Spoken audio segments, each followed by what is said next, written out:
Hey everybody, welcome back again. Hope everybody caught Friday's video because, like I said, videos will be on Monday and Friday.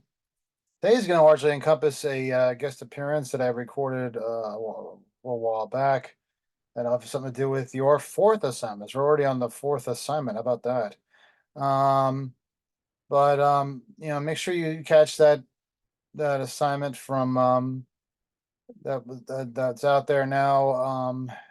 And Again, I will have posted by Monday the people who receive extra credit. Those are going to be the people who suggested both the tuition hike reaction assignment and the reaction to Middle East crisis. Okay, um, it means at least a half grade higher on the tuition hike reaction story. Okay, and that will be due again on the 12th. Um, I Everybody should have gotten back their rewrites on the very first assignment. Some of you did not do rewrites and you got like B's or C's. That's a class participation thing. You really should make sure that you do those rewrites. I mean, even though they're not required if you get a C or higher, but you should do it anyway. It's on the syllabus. I made sure of that this time, and prior as I had actually neglected not to put that in the syllabus. Now it is. But if you get a C or higher, you should rewrite it to a higher grade. And there were a lot of A's in that assignment. Very good work on that. Um, so just remember, so that was due on Friday. Good work overall from the class. Um, and then Don't forget that the rewrite on the leads assignment is due on Monday, and then the um, tuition hike reaction story will be due on Wednesday, and then this assignment that I'm going to giving you, which I'll talk about in a minute, is a new assignment. We're actually entering the reporting phrase of this, where it's going to be a rewrite of a news release. Okay, so what I want to show you is basically this. All right, so first I want to show you actually like some thoughts and observations from the. Let me just share the screen. Some things you need to know also as far as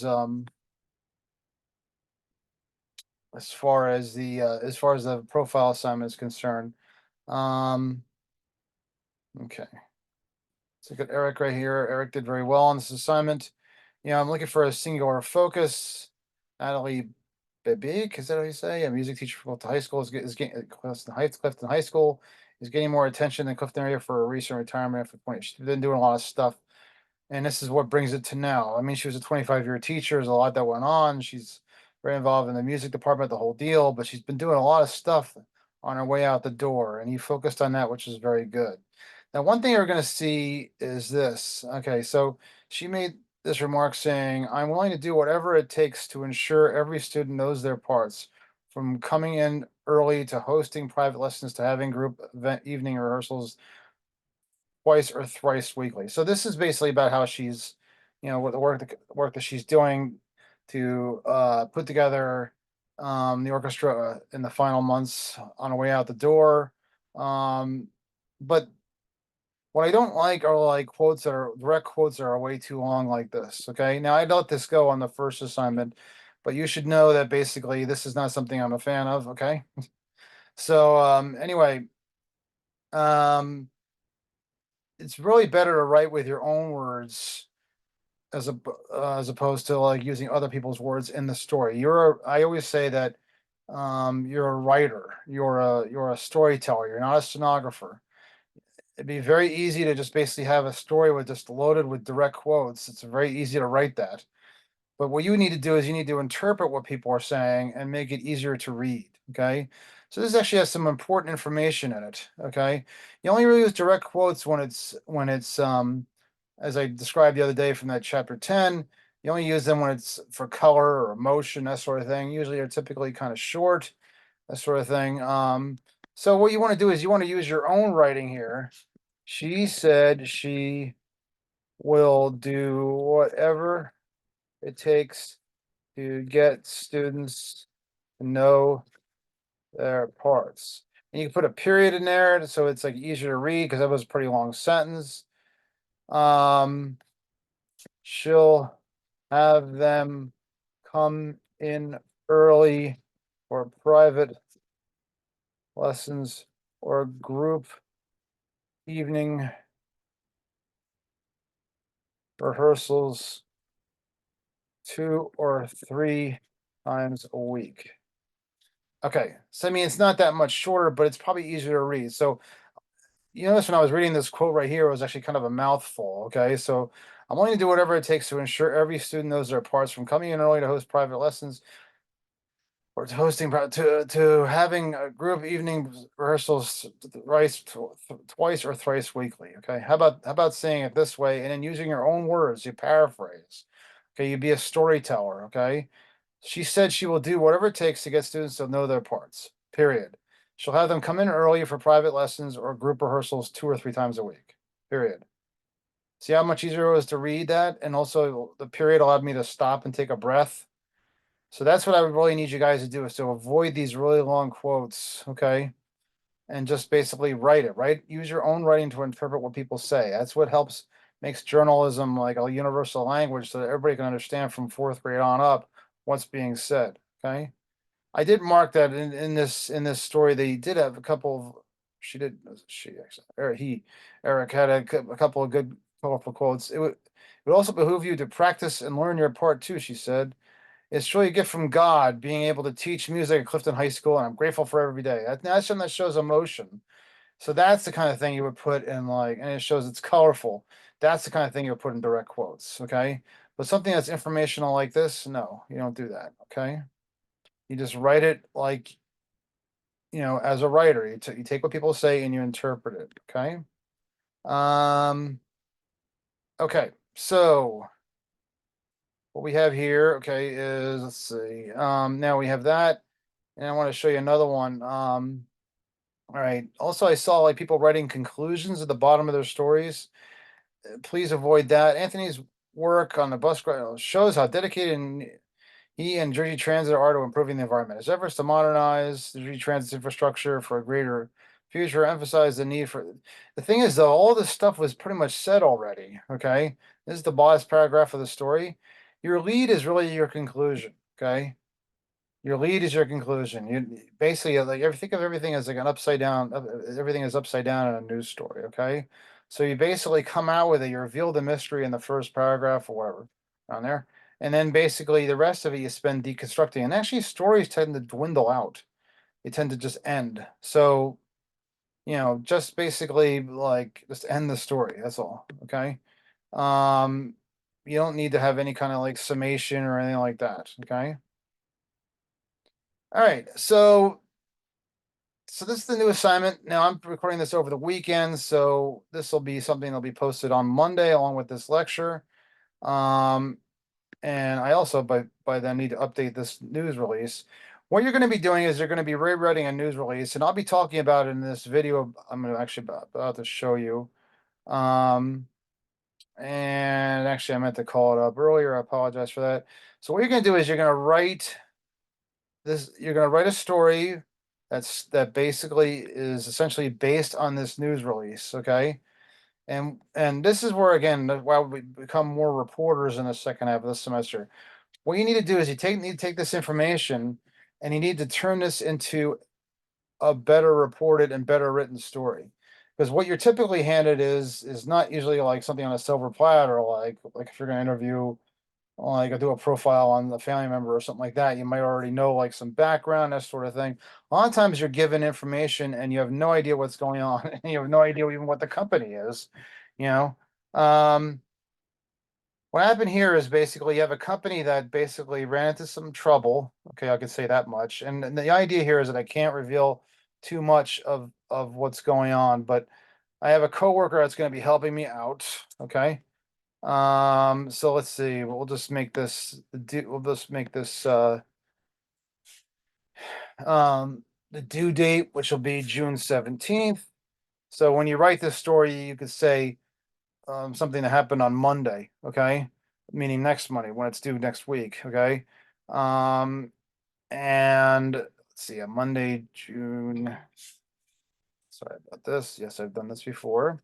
Um, so anyway, um, All right, so what you have basically here is you have a news release that announces um the world's leading entertainment. I mean, that's their own kind of company speak, and you need to like basically be objective here.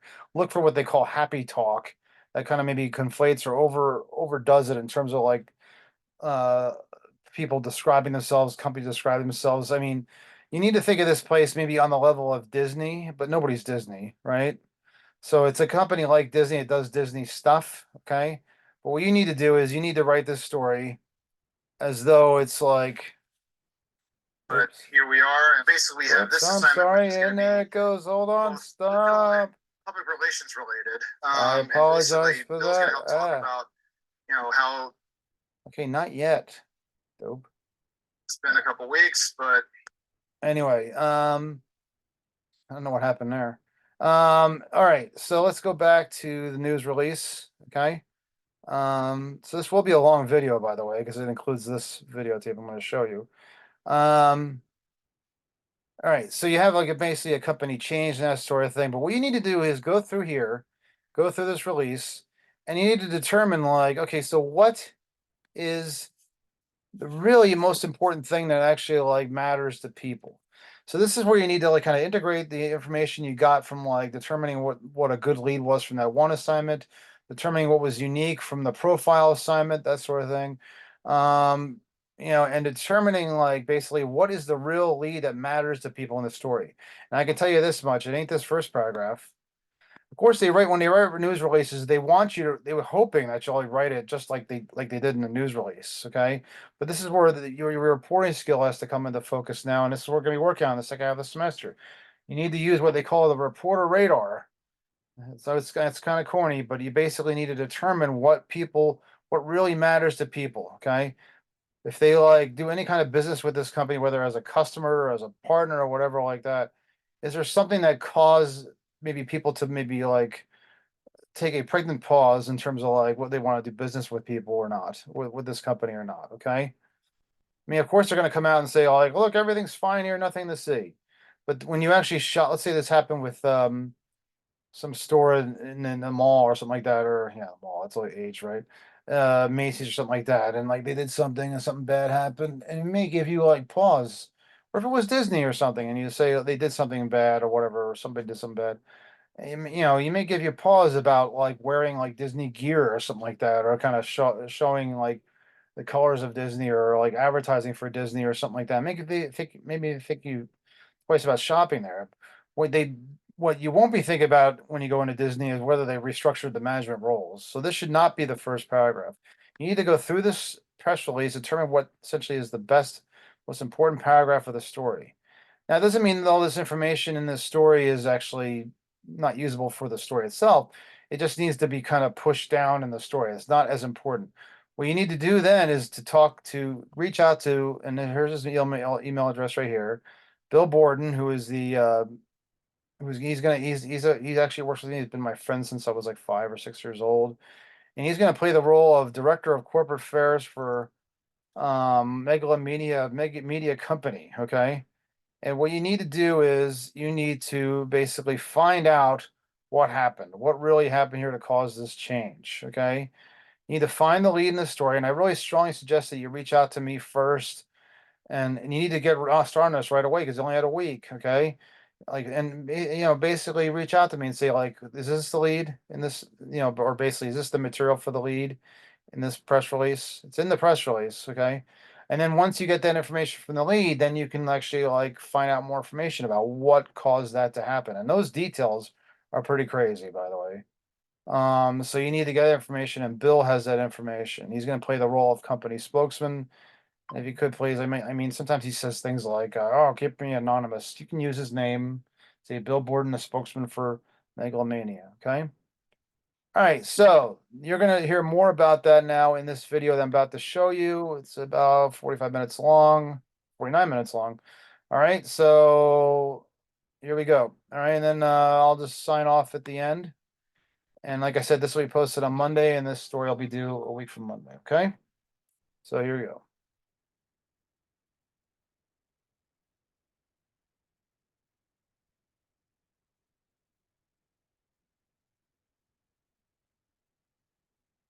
here we are. And basically we have this assignment, which is going to be both digital and public relations related. And basically Bill's going to help talk about, how, he actually has background in wire service reporting, and also he works in public relations. So he's going to talk about how the importance of both, and also how social media plays a role, the importance of both and how they've evolved in, in the digital media world, and what kind of role they both play now. So what I'm going to do is actually, I'm going to talk about a little bit about how, actually I will. I'm going to talk about where a lot of people, a little bit about how we get our news. And we get our news nowadays because there is like speed involved, and accuracy is obviously more important than speed. But we get our news actually a lot from press releases and things like that. And actually a lot of times these press releases are just things that come across as or stuff that's like issued like on Facebook. And it's not necessarily something that's released by a company or something like that, but this is where a lot of your government agencies are going when they release information now. I guess this is my Facebook page. Hey Bill, does it look familiar? And Nice. like there's Point Pleasant, and there's a 1986 World Series.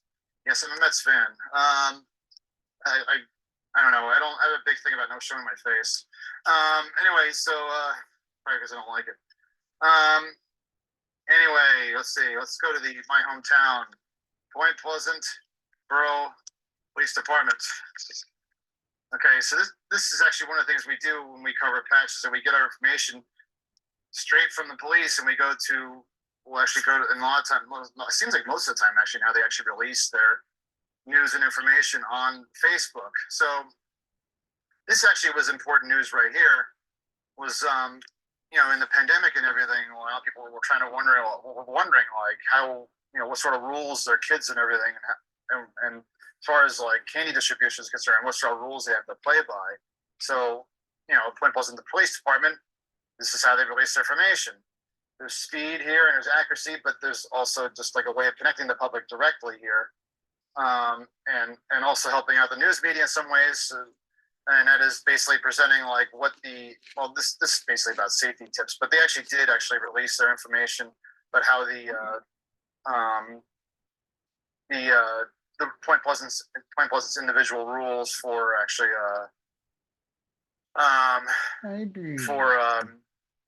handling Halloween is concerned. Actually, the Point Pleasant Police Department actually probably did a better job actually. Anyway, let me see. Let me just call this up. And they actually almost always release their information. Where'd it go? There we go. They release any kind of updated information. When there were fights on the boardwalk, right, Bill? In Jenkins last year, the information was released on Facebook. And I remember calling up saying "Oh my God, that happened." There's no big gigantic public announcement, no town crier, no Paul Revere or anything like that. But you have to actually kind of pay attention to these things. You're a digital reporter. You have to kind of keep track of news agencies, public agencies, whatever, when you release information like this. And here it is. Here's the Point Pleasant Beach Halloween rules right here. Basically giving people options they could take. Limit interaction and contact with trick-or-treaters, wear a mask, leave a treat bowl, blah, blah, blah. We did, I don't know if I told you this, Bill, but we actually had a chute at the top of the house, and we flung candy through that way. Sometimes they hit the kid by accident, but didn't mean to. Nobody cried. Well, you got to teach these kids how to catch. That's really what it comes down to. 2 hands. So anyway, I was Don't be a baby. For years. I think I said those 2 words more than anything else. Or I also yelled things like, Joe, get out of the dugout and on the field. Stop eating candy. Stop picking your nose. Stop picking flowers in the outfield. Exactly. So some obvious ones here, like wear a face mask, all this stuff. So anyway, so I think what I'm talking about here is basically in the digital media world, the whole, when I talk about public relations, why is that important? Okay. Because public relations is something that this is basically the way your government agencies and your companies and anybody else who like makes news distributes information nowadays, and they do it via the internet. And that's something I want to kind of like teach the people a little bit. And have Bill help you show you from his end like how that's done a little bit, and like the whole idea of like how that information this is how you basically have to keep your eyes and ears on things nowadays, that you don't just call people anymore. Obviously, you have to actually like pay attention to like things like Google searches and Twitter posts and things like that. We saw this with the past election, literally like every freaking day. I was a little too obsessed with it, but I mean, I was I was actually like I was actually largely paying attention to things that were happening on Twitter more than it was actually the network, because the network was just getting freaking redundant. But I was actually literally like crunching numbers in my head and stuff like that. So as far as like, was Biden going to win or what? So and actually, I'm trying to find I guess this one right here, right? This is the profile. I can't find my profile. For some reason, this particular computer, it's weird. Oh, here we go. No. Anyway, but literally, I was like, this guy right here, I was actually like keeping track. This guy, I think, he's from the Cook. So I'm sure you know what I'm talking about, the Cook Political Report. This guy actually, he practically nailed this election and the last one. He was like one of the few people who actually like predicted the Electoral College split last time. And this time he was like saying like, don't get too excited there about the the polls and everything. He was saying like, this might be just like a 4 or 5 point game here. He was also saying that state polls are going to be closer than we think. But he's been literally like keeping track with things like this. This is news. This is how we get our news nowadays. Biden's Georgia roll has climbed past 10,000. Okay. Oh, he's kidding around here. God, he appears on NBC a lot. Biden has hope. Get your old chunky to be into this stuff. Biden has hope these provisionals will provide some cushion in managing. So I guess there's some question as to whether like Arizona's still up in the air or not. I think Arizona. I think Fox made the right call there, even though it was probably too early. Arizona's going to go for Biden. So there's that. There's like bits of information. I mean, during this whole process, this was like a headline. There was so little information coming out about like number stuff like that. If somebody tweeted something like this, headline. That was like news. It was almost especially given the source too. I mean, if you also have to attach a high degree of credibility with that source to make it, I mean, if it was just Joe Schmo tweeting this kind of stuff, it's kind of like, yeah, who cares? But if you have a high degree of credibility with that source and you could attribute it to somebody, then that makes it that much more useful for your reporting purposes. That's right. Because that's another thing. That's a good point, Bill. Is that like you have to actually like almost be careful with that too, because if you go to the people who are actually responding to Dave Wasserman, a lot of times they'll make their own analysis, and then like you have to do something like look up their credentials and say, well, is this person actually legitimate, or is this person just kind of blowing smoke? Well, there you go, Bill. I gotta say, tweet Magic Johnson. There's the Biden rest area in Delaware. I used to live in Delaware. I actually lived there for 2.5 years. Remember, Bill? That's right. I actually interviewed Biden when he was. Oh, there we go. This is my favorite right here. When Biden was 1992, when he was senator there. I actually thought he was a very nice guy. This was like the kind of shit that was going on. Just in a new batch of 9 absentee ballots in Allegheny County. So yeah, and then that's pretty much how I felt. So anyway, that's the whole point. There was like literally like news is about like trying to get information out as fast as possible in the digital media world. But what you usually have to do to get that information very quickly is the so-called public information, public affairs agencies, public relations agencies that give that information. And sometimes it's an expert like Bill is. Who works for KPMG, one of the big 4 accounting firms, right? Yes, I pretty much, yeah. And then, but then you also have, you have the low level people. I don't mean to say low level. You say like police departments, things like that, where they have to almost have like a police officer who's designated as the spokesperson, and that person gets some training, that sort of thing. So, but but these people become like your most important people in the digital media world because they're the ones that are actually like using the social media to connect to you to get the information out as quickly as possible, especially when you got information like vote totals. So, anyway, so Bill, I know I've had you on the phone for a long time. I might need to charge my like, phone. oh, where the hell is he gonna get off? But sorry. I might need to charge my phone at this point. Sorry. It's all right. I wanted to use the opportunity to catch up with you too. Oh, I know.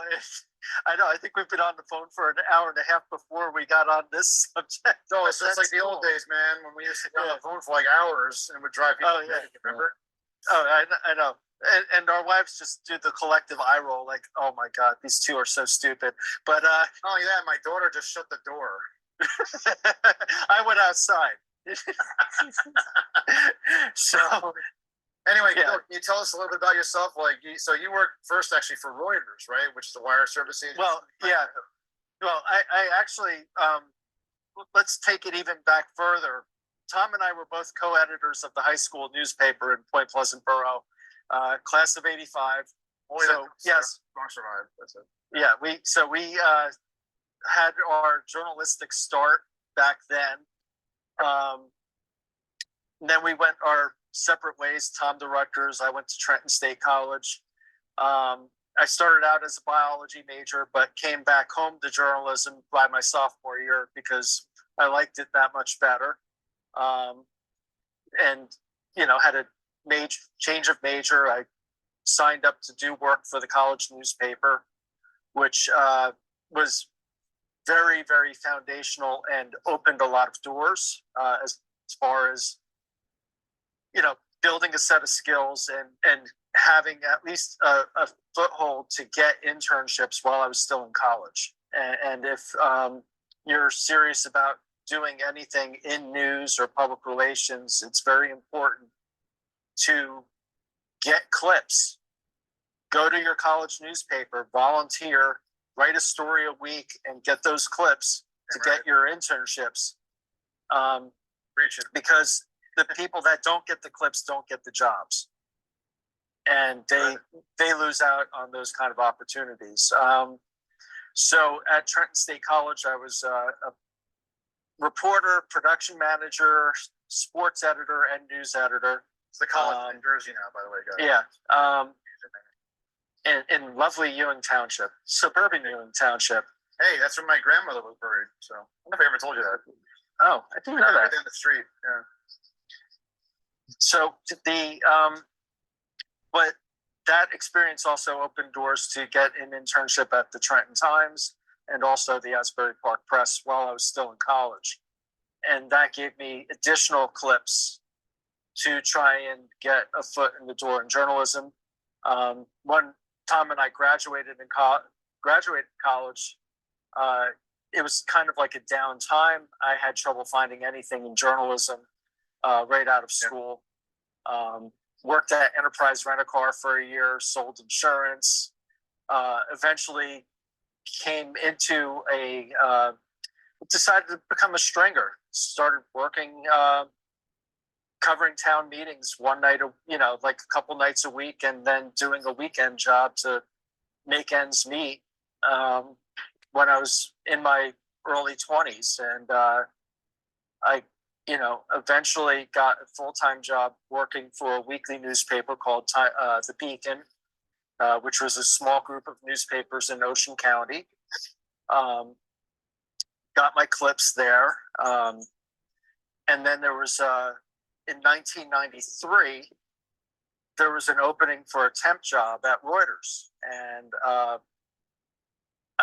since I had a little bit of a financial background, I took business classes in college. I also had a securities license from working at Prudential to sell insurance. I had some sort of knowledge of how the markets worked, and I took a job there and worked at the equities desk as a temp, which eventually became a permanent job, and I worked there for 12 years. Bill, if I mind me interrupting. So Reuters is a wire service. So this was actually before the internet became a thing. Right. A couple years before. So it was like, so very much like what we do now in digital media is how the wire services have been behaving forever. So that's what, and Bill, I'm going to kiss up to you a little bit here. Bill's always been like one of the smartest, if not one of the smartest, if not the smartest person I know. I mean, like he can read Ayn Rand books in like 2 days or something like that. And you know, and he just like just soaks information like amazingly. It's funny because like in '93, Bill, I never told you this. I was actually jealous of you when you got that job because I was jealous of your smarts because I knew that when you walked in that interview, you probably like blew them away and.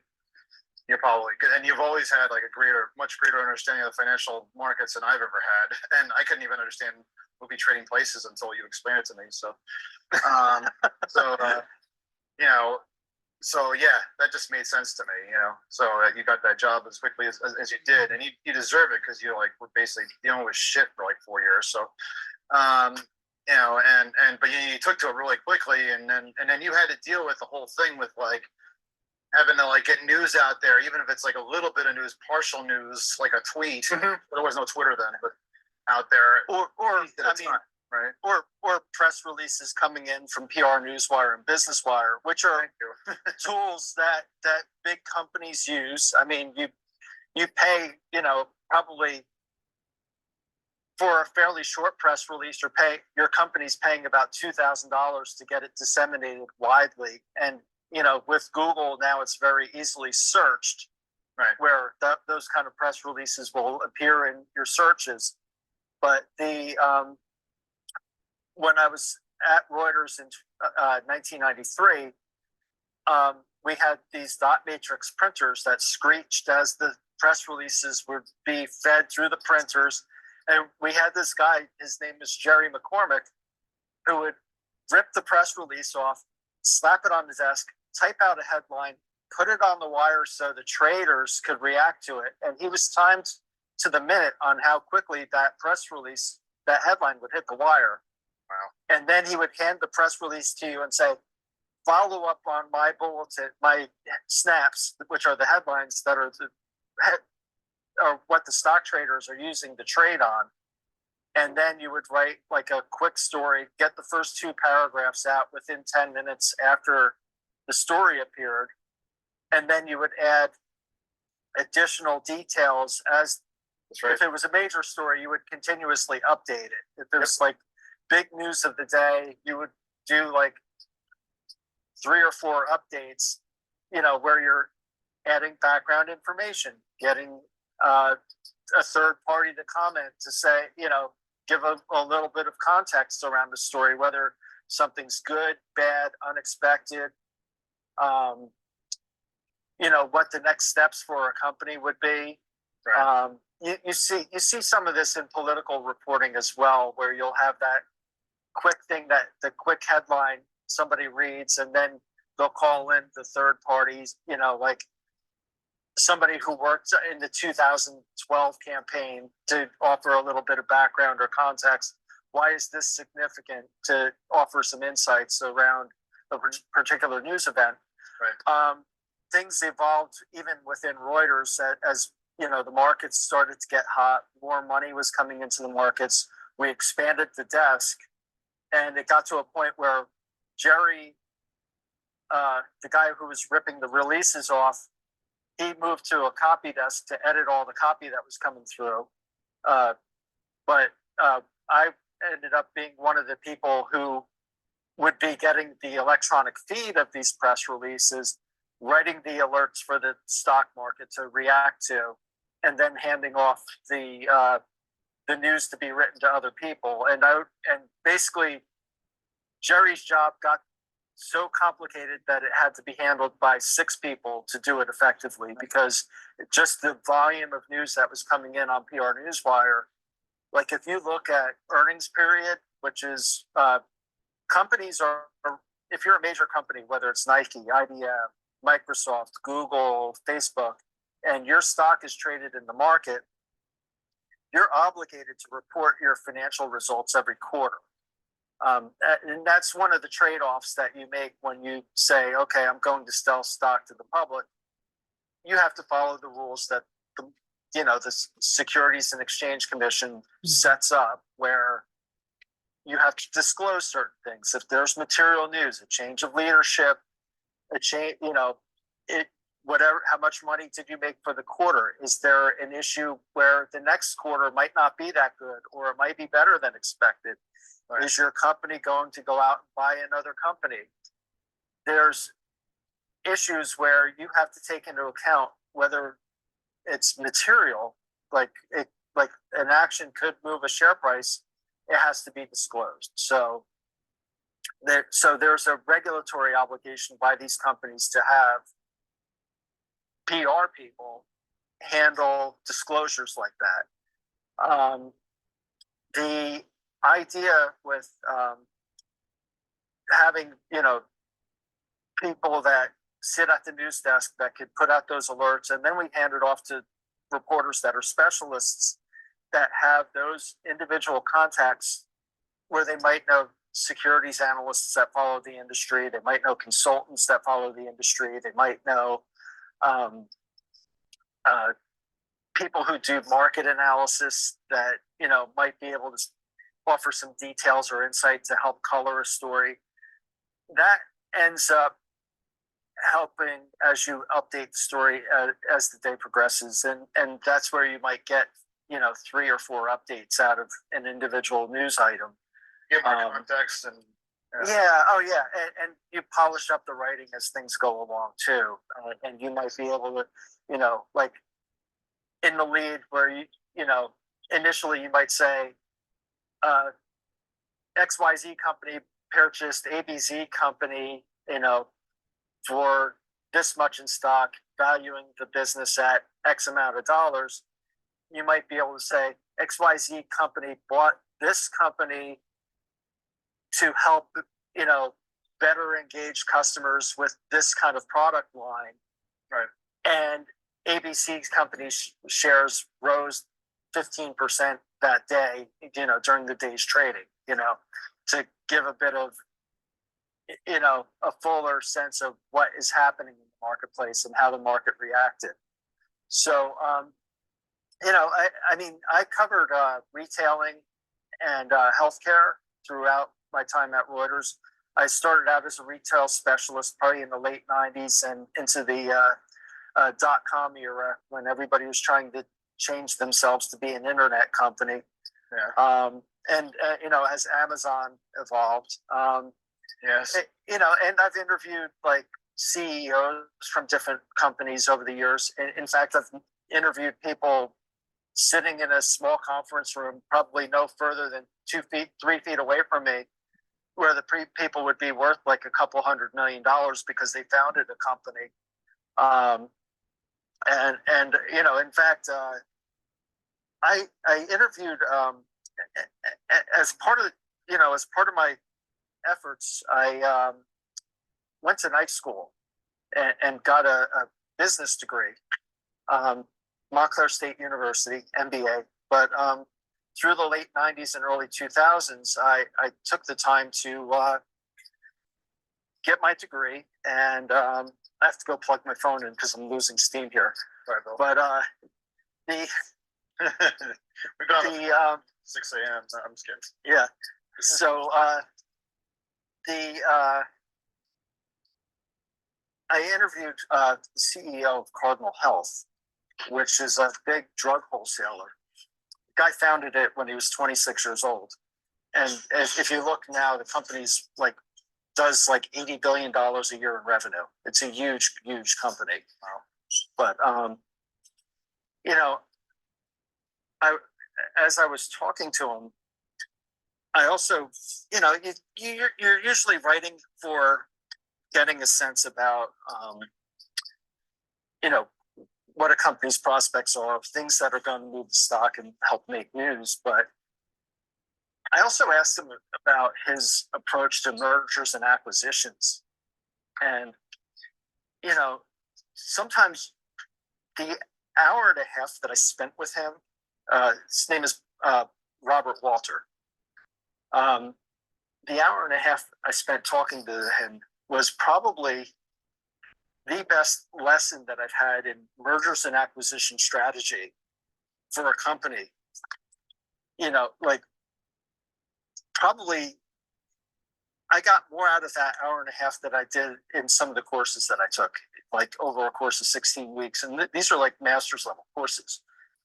So really goes to show you that, you know, sometimes you get like lessons that you don't anticipate from these people because, you know, they have a lot to offer. I haven't spoken with them in a long time, but, you know, it's one of those things where, I mean, this guy, you know, probably worth a lot of money, but, you know, if he wanted, he probably could go back to a college and really offer a lot of, you know, school a lot of people to really do well in business in the future.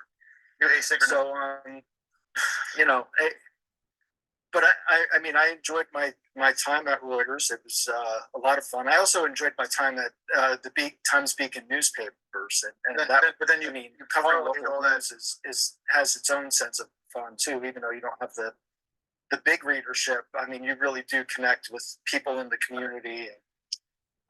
You know, I think you have opportunities to write fun features over the years too, especially when you're doing local news. And you parlayed that all that you know, getting the business degree at Montclair and all that knowledge you gained from you know, working at Reuters and the whole idea of like connecting and like how the news is actually given to you, like going to the other side. I mean, I don't mean that in a negative way. I'm saying that you became more of a news distributor than when you parlayed all that experience into your job and your jobs in PR, right? So, which is actually we're going to be dealing with in terms of our assignment. Yes, Bill, it will be megalomania.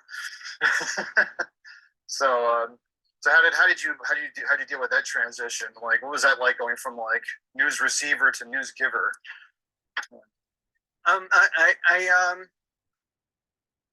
Well, after 12 years at the wire service, I mean, I was starting to look at, you know, wire service reporting is very much a treadmill. Yeah. And I started to get tired of running on the treadmill all the time. Yep. So I looked to public relations. I worked at a PR agency in North Jersey, Coyne Public Relations. It's in Parsippany. It's still in business, run by a great guy named Tom Coyne. I worked there for 8 years. You know, it took me a while to find an agency that would like offer me comparable terms to what I was doing at Reuters, because Reuters was a union shop. It paid fairly well. You know, you worked 35 hours a week. You got night differentials. If you worked over 35 hours, you got overtime. It was a pretty good place to work, even though I worked some very, very odd shifts and was involved in covering some fairly major stories, including the 9/11 attacks and also the blackout that happened in 2003 in New York City. I happened to be working a 3 to 11 shift, and they needed me to like stick around to help offer some you know, go out in the street and interview people and feed the quotes back to help write the story. So yeah, it was but I figured with the world of, you know, going into public relations, it was kind of like something I had an eye on after, you know, a number of years. I mean, it also tends to pay well when you do move up to a certain point. You know, it just depends on the right circumstances. But yeah, at Coyne PR, they brought me aboard. I worked on their healthcare accounts. The one was Medco Health Solutions, and the other, I worked on Quest Diagnostics. I've done some work with their higher education clients, and you would get pulled in for different initiatives. Like, I mean, they have like Disney parks on their client roster. They would have Pennzoil, Shell oil products. So they do a lot of good consumer facing work, in addition to higher ed and healthcare. So it was kind of like a good place to get some experience. It's you know, sometimes they would use like that, almost that stunt driven PR where they would try and get the last 5 minutes of a news segment by doing something crazy in Times Square, let's say. Oh yeah. Or, Didn't they do you know, something today where- or something, or wasn't it? I'm kind of having trouble with the sound right now. Oh, sorry. Can you hear me? Yeah, I have to put my headphone, like my ear close to the phone. Sorry, Bill. I probably wore out your phone right now. Oh, well, it's just, yeah, I mean, so, I mean, when it came to with the work that I did in healthcare, a lot of it was very data driven or analytics driven, especially when we did work for Medco. Since they were a pharmacy benefit manager, they had a lot of information about what medications people used. And probably one of our most successful campaigns, and this was something that won some PR awards because of the volume of coverage that we generated. We did an analysis of the growth of ADHD drug use among children. Oh yeah. Right. Back in the around 2004 through 2008, we would put out a report, and it really illustrated like a disproportionate amount, and you could even break it down by demographics. Boys, a lot of boys were on ADHD meds, and I think we were the first and only people to really articulate the degree of use in this category. And it got to a point where major medical journals were starting to cite our research. Wow. USA Today, you know, it having that sort of data established a lot of credibility when it came to talking to reporters about medication use. And rather than trying to have to pitch stories, it got to a point where serious healthcare reporters would come to us and ask for information. Hey, can you do a data poll about this and help me explain, you know, whether it's spending on certain medications or spending or use of certain medications. And by doing that, you were able to illustrate, like, offer a really good snapshot of health in America. You know, whether it's people using cholesterol drugs, and you wouldn't single out it. Like, here's the sensitivity, and you'll find this in any public relations organization. You might find certain sensitivities where you can't, you don't want to single out individual companies or single out individual drugs unless you're like working for those companies or working to promote those drugs. But rather than saying, well, you know, Lipitor's the biggest cholesterol drug, we would say, here's the use of statins by the country as a whole. And when you talk about statins, you're probably talking about anywhere from 10 to 15 different medications. So it's not like we're singling out an individual medicine, but it does offer that kind of context to help reporters write stories about how medications are being used. Bill, can you walk us through a little bit, like, how would that go from, like especially maybe initially, like, how would you like deal with that with a reporter right now? I mean, even like now, like with like social media, maybe using that as a tool. How would you initially start that with a reporter, make sure they got it, and like? Well, you know, and this is where we have a role to play. I mean, I field incoming media calls from reporters, and I mean, since I'm working for an accounting firm, now I run healthcare and life sciences communications. So, and at KPMG, it's a very large practice. We have 3,000 professionals and partners that, you know, are involved in that business. So I might get incoming calls to have our people comment on different things, especially pertaining to healthcare finance or healthcare technology, dynamics of healthcare economics. I mean, we don't have, you know, it would be too out of turn for us to talk about health and wellness and health and medicine in specific terms because we're an accounting firm. And you know what? A reporter's better off getting that information from medical school to begin with. So I could help, you know, I kind of know areas that I could talk about with reporters and they kind of know when they could call me. If there are stories that come up where there's client sensitivity, you know, I tell the reporter up front, I can't help you on this story, but here's who can.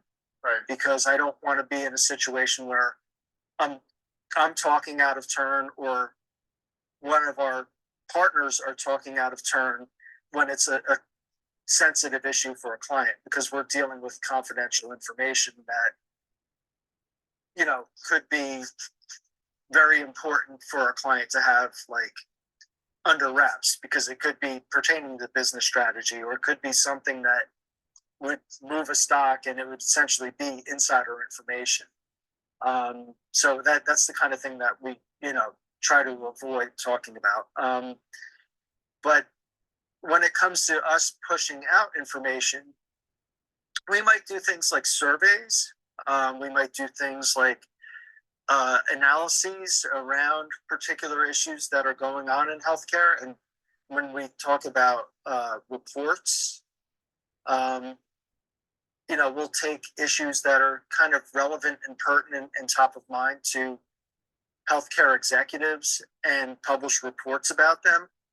Now, the idea is to take that 30-page report and we want to, I try to discourage people from coming out with reports that are too long because one, your audience doesn't have time to read a 30-page report. So it really better be pretty damned interesting if you're going to go with a story that a report that long. But as a PR person, your job is kind of to distill that and figure out what's your headline, what's your lead, what's most relevant and interesting to an audience that you want to reach to get the reporters to be interested in this topic that you're talking about. So and you kind of have to know who your audience is as far as, you know, which reporters might be interested. And you know, some of this is done through getting media lists off a database where they have a list of reporters working at publications or what beat those reporters cover. You know, as a PR professional in healthcare, I also should, you know, need to know who's the life sciences writer at the Wall Street Journal, who's the life sciences writer at the New York Times, what's the reporter what's the health industry reporter covering at USA Today these days? You know, so you kind of have to know your audience as well when you're a PR person to understand who would be interested in it.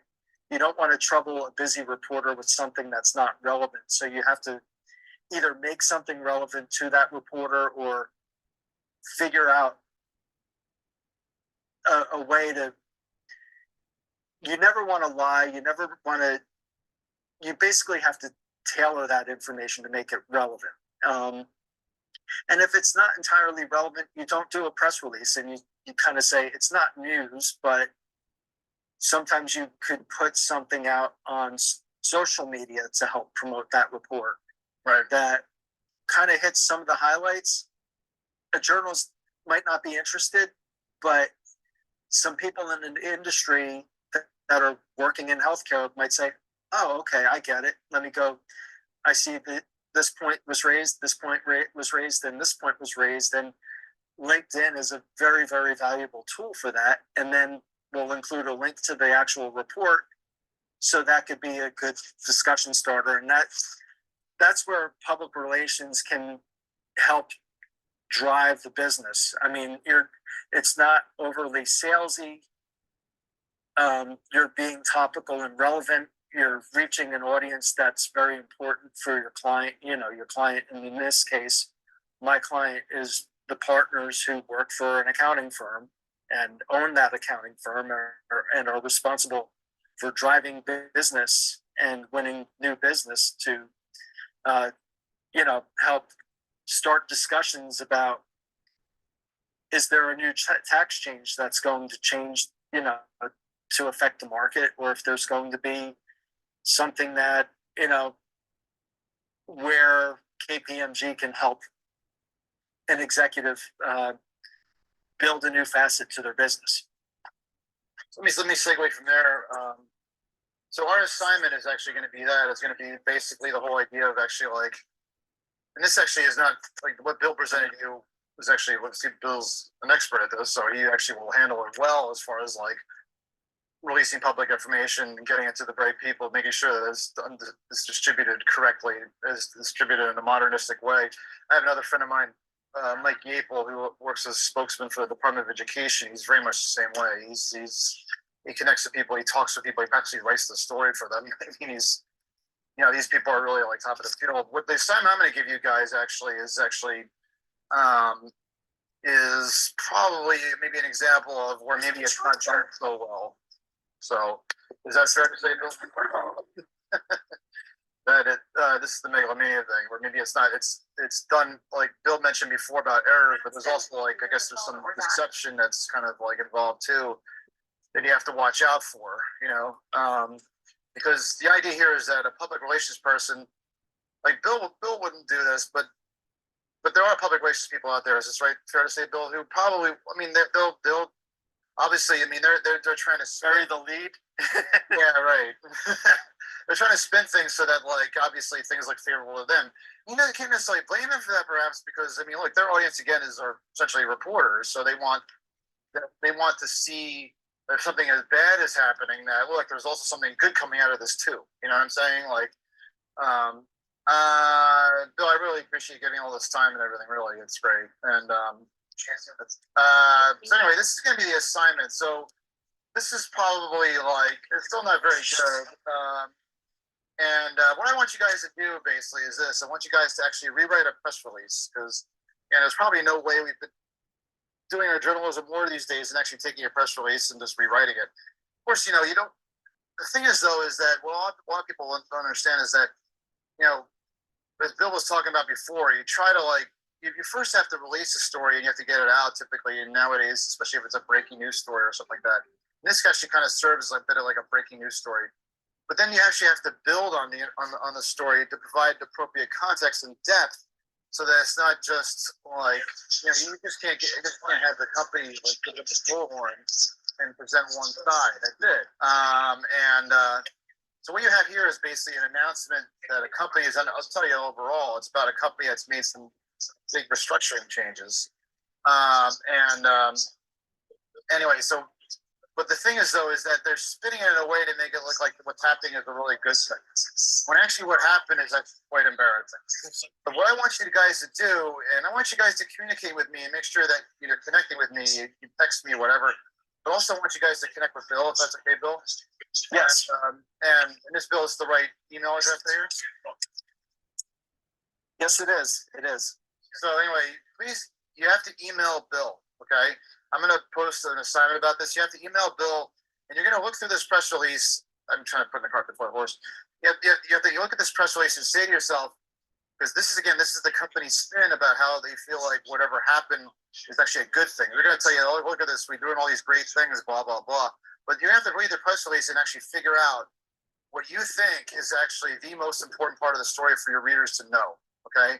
And what happened, basically, without giving too much information, is that something not good happened to this company, okay? And it forced them to make a change. That's most I can tell you right now, okay? So what I need you guys to do is to rewrite this press release with that as the main idea, whatever that is. You have to go through this press release and find out what that is, okay? If you want it, one thing I really strongly suggest you do, and I'll put this in the assignment, is that you reach out to me and you say, is this what the lead is? Because that's how the reporter-editor's relationship works, is that you don't work in a vacuum. You have to actually connect with your editor, work with your team, and you don't be shy about asking questions and saying, look, I'm not really sure here, what do you think? And then basically, I'll help you, I'll guide you along. And then maybe, like I said, once you get that information, I want you guys to reach out to Bill through this email, okay? Yeah. Like I said, actually, right now I have a week deadline. I might actually change it. I might extend it. I don't know. We'll see. But anyway, I want you guys to reach out to Bill, and what Bill's going to do is provide you more information. It's not in this press release. To help build that context we talked about for your story, okay? Show you like what really happened here and what really like caused the restructuring, as it says here up at the top, okay? I will spell this out more in detail on the actual assignment post. What you have to do. So when's the latest they can actually write back to you? How about noon on Friday? Sounds good. Okay. So basically, you just need to write the bill. But you really need to write the bill right away. You really need to. This is not something you can't wait till the last minute to do the assignment. Okay. Because you're going to write the bill twice. Okay. So I would suggest that as soon as you see this video, as soon as this thing is this assignment actually might be posted. Actually, I might actually post this soon on Sunday. So putting the carpet. I don't know. I'm gonna see. A lot going on today, but anyway, I want you guys to like look at this and say like, and I want you to get an email out to him right away, okay? Because you're probably gonna send you some information. You're gonna say what? That's probably, and then you're gonna probably have to ask additional questions, you know, to find out like, you know, okay, what's all this mean, okay? And again, I'll spell it better in my assignment. Anyway, we've been on for a really long time, and I know. Like Bill, I'm sure you have to go and everything too. I have to go to the bathroom. Bill, I really appreciate it. Really appreciate talking to you. I hope everything goes well. Anyway, Bill, is there anything you wanted to add? No, and please ask very good questions. Lazy questions, I'll give you the respect that you deserve if you don't take the assignment that seriously, or your questions are kind of half-hearted. I'll be kind of snarky and less than polite. So yeah, like you know. So it's you have to get this out right away. But that's the thing, is that you really need to like figure out what that lead is first. You got to figure out what this is a story about. Why do I mean, again, what's the difference between this press release and a story? Well, this press release, again, as I've been saying throughout this whole lecture, is that it's the people who work for PR are writing for the reporters, the media. That's their audience. You have to write to the general public, and you have to tell them what is something that's impactful to them. This, by the way, so you know, this company is a made-up company. Okay, Totally fictional. This is actually a fictional thing. Okay, this is actually not. You're actually not writing a real story here. You're actually writing a fake story, fake news. But it is based on events that actually happened. And I was gonna, yes, the events that actually happened. Although Bill substituted names out of here. It was like inside jokes between me and him here. There's like Mets from the late '70s in here. We're Mets fans, right? So anyway, there's that in here. So the idea here though is that if you try to Google this to try to get ahead of it, you're not gonna find what you want. Okay, sorry. This actually was intended to throw people off course. But the idea here is to look at this and treat it as a real story. And what you have to do is you have to reach out to Bill right away. Okay, Bill says, actually, when Bill says noon Friday, that's drop dead latest to contact him. You really need to be contacting him today, Monday, okay? You really need to be contacting him by the end of today. And I'm going to make that clear in the assignment post. You need to get that email out, okay? You just do, all right? So let's get it out, right? Figure out what the lead is. If you don't know what the lead is, reach out to me. You can text me, whatever. Okay, the whole thing. So, all right, guys. Thank you, and Bill, thank you for everything. And I guess I'll be talking to you guys very soon. All right. Thanks, everybody. I'll be getting the other stuff I need to grade to you guys back very soon. And you know what? In this assignment, I am going to say that the facts and details of the assignment lend to a lot of color and can really amplify the possibilities of the story to make it more interesting than just a executive change. That's right. So. It's more than just your average executive change, but yeah. All right, I'll talk to you guys. Okay, I'm back, and that was again a video that I hope you all watched. Just give me a second while I stop sharing. So anyway, it contains more details about, sorry about the goofiness there and everything. And Bill has actually changed jobs since then. He's actually working for me. He's no longer working for KPMG. So you got the instructions on what to do with the assignment and everything else. So please pay attention to that. And that's it. Thanks very much, everybody. Let me know if you have any questions. And that'll be due in a week. That will be due in a week. And I mean, I rarely have actually granted extensions. So thanks.